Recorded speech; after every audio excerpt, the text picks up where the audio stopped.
خودت معرفی می‌کنی امیرحسین؟ امیرحسینم رحیمی، متولد سال 72 خرداد 72. من رویا محفوظی هستم، متولد شهریور 72. به به، زوج رؤیایی. آره شما دعواتون نمیشه بعد بازی؟ من حالا فوقش یک 10 دقیقه ناراحت میشم از اون برش خطریه. مظلوم بخور. رویا یک عمر. آره مشهدی هستی شما؟ آره. اصالتا؟ اصالت دور که نه، من از طرف مادری شیرازی ام، ولی خب خیلی وقت پیش. از طرف پدری هم که یزدی ام. خودت متولد مشهد و بزرگ شده این مشهد. بله. رویا چی؟ من متولد و بزرگ شده سبزوارم. از زمان دانشگاه دیگه تقریبا اومدم مشهد. دوران بچگی چطور بود امیرحسین؟ دبستانینا، شیطنت‌ها، بازی‌ها. چه آتیش هوا من کردی؟ بهترین جمله‌ای که راجع به من میشه گفت خانم داییم گفت یک فیلمی بود شهاب حسینی بازی می‌کرد شکسته دل یک بچه مذهبی اینطوری بود. میگفت تو شبیه اینی و میگفت اگه خانومت مثل تو باشه احتمالاً بچه‌تون مجسمه میشه از بس که آرومی. یعنی الان مجسمه میشه. آره. احتمالاً. خیلی بچه آرومی بودم من متاسفانه، یعنی مثلا تو خوابگاه که نشسته بودیم بچه‌ها از شرارتشون من فقط گوش میدادم. گوش می‌کردی. آره نه. خداوکیلی از این آتیش میگن زیر چی میگه آتیش زیر؟ آره از اون کارا می‌کردم. خاکستر. آتیش زیر خاکستر. از اون کارا ما می‌کنم. بچه خوبای خانواده. آره. الان تو حرف خود گوش خود کن. سری چسبوندی گفت منم هستم دیگه از من سوال نکن دیگه. ازدواج چند؟ نه 20. 20 بود. امیرحسین من ازدواجم متاسفانه 20 بود. 20 بود. آره تو دبستان. آره تا همین الان. اونش جفتتون. تنها کاری که شاید من میکردم این بود که بچه شهر رو پیدا میکردم بهش مثلا یه خاطراتی از گذشته که مثلا داد میدن صدای حیوان در اینها میگفتم اونا انجام میدادن میرفتم دم امیرحسین کلا اینجوریه، یه گوشه میشینه بعد بقیه آره. رو مثلا تحریک میکنه. من بعد گفتم. مثلا از اون نتیجه‌ای که مثلا طرف آره. مثلا اتفاقای بد واسش میفته لذت میبره. خودش شریک هم میدونه. آره نه، نه شریک قیافش نیستم. مظلومه اصلا. همون آتیشی که گفتم درسته آتیش زیر خاکستر. فقط راهنمایی بود. خجالت بکش. یعنی مامان بابا توی دوران راهنمایی و اینا با دست باهاتون صحبت نمی‌کردن. دبیر ورزش بودن مادرم، بعد دبیر خودم بودن تو دوران راهنمایی. اینجوری بودش که مثلا با همدستی همدیگه آتیش میسوزوندیم دو تایی با هم. بعد خب دبیرم هم بودن، نمیتونستم بقیه بهمون چیزی بگن. توی دبیرستان در واقع چه درسی رو بیشتر از همه دوست داشتی؟ زیست. زیست؟ تو چه درسی؟ من فیزیک ریاضی. اول دبیرستان رشته ریاضی فیزیک انتخاب ریاضی کردی؟ فیزیک بود آره. انتخاب کردی یا انتخاب کردن؟ نه خودم انتخاب کردم. خود انتخاب کردی، دوست داشتی ریاضی؟ آره ریاضی رو من کلا ریاضی رو خیلی دوست داشتم و خب حالا توی دوره اگه واقعا حالا مباحث مالیش و اینا نبود احتمالاً ریاضی میرفتم یا فیزیک میرفتم دانشگاه. ولی خب دیگه تصمیم گرفتم برام مهندسی. یعنی ریاضی فیزیک خوندی بعد رفتی مهندسی؟ آره مهندسی چی؟ من مهندسی کامپیوتر بودم. نرم افزار، سخت افزار؟ نرم افزار. فوقم و علوم کامپیوتر بودم. الانم که در خدمت شما. شما چی؟ تجربی قاعدتا. من که تجربی و دیگه بعدش هم که دندون پزشکی. خانواده گفتم برو تجربی؟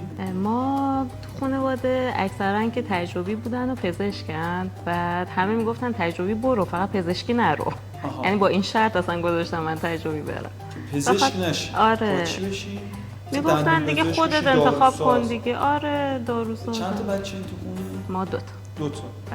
دختر و پسرشون هم؟ یه برادر بزرگتر از خودم دارم که ایشون جراحن. چند 6 سال سال بزرگتر؟ 6 سال بزرگتر. جراح؟ اورولوگن. شما چی خانواده چند تا بچه؟ من یه خواهر کوچیک‌تر دارم که الان داره ارشد میخونه زیست سلولی مولکولی دانشگاه فردوسی. چند سال کوچیک‌تر ازت؟ من 7 سال از من کوچیک‌تر. کوچیک‌تر. دو تا بچه ایت شما؟ آره ما دادیم. چه با شبیه هم. آره خیلی شبیه به هم میشین.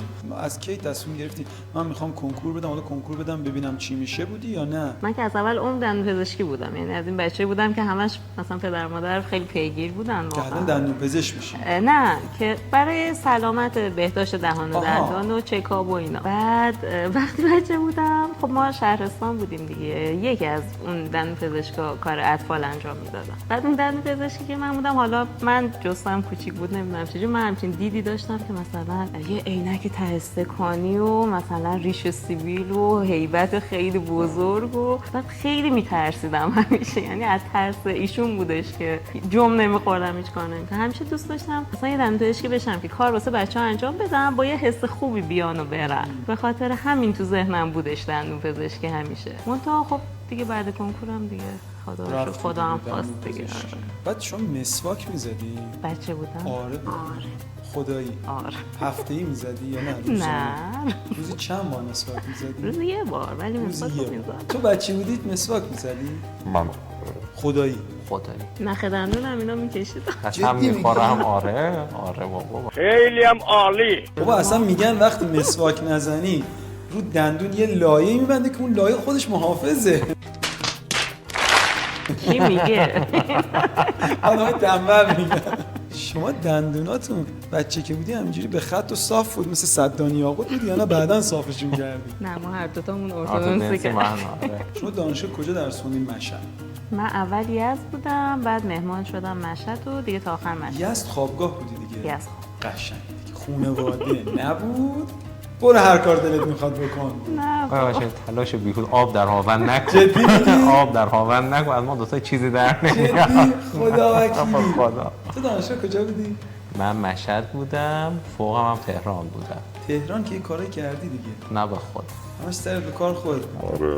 آره هر چند فکر می‌کنم خودم شما شما از این درس خونه‌ای بودید که همه انگشتشون میدادن. صندلی اول میشستی. یزد چطور بود؟ خوب بودنش که شهر خوبی بود. منتها تصور من از دانشجویی که مثلا یه شهر یه کمی باحال‌تر باشه، دو تا سینمایی مثلا جالب‌تر باشه، یه کمی سنتی بوده. یعنی خود دوستای یزدیمون میگفتن ما اینجوریه که حالا اکثرا خونه هم دیگه میریم که مثلا تفریحمون یه همچین چیزیه. آره. بعد واسه ما که دانشجو بودیم یه کمی سخت میگذشت. من به خاطر اتفاقی هم که افتاد اینا اصلا سخت‌ترم بهم گذشت تا دیگه اومدم مشهد. من مادرم بیمار شدن دیگه، به خاطر اون اومدم مشهد. واسه همین یعنی کلا زمان دانشگاه که اصلا ما درس خوندیم و آره به سختی گذشت. خانواده‌ام دیگه همزمان از سبزوار اومدم مشهد. خانواده که اصلا بعد کنکور من اومدن مشهد، به خاطر کار پدر اومدن مشهد. داداشونا هم مشهدن؟ نه. سبزوار؟ نه. تهران؟ خوزستان. خوزستان. چه باحال. تو امیرحسین چیکار کردی دانشگاه؟ کجا رفته بودی گفتی؟ من مشهد بودی دیگه. آره مشهد خب بودم. با خانواده. آره بعدم دیگه فوق العاده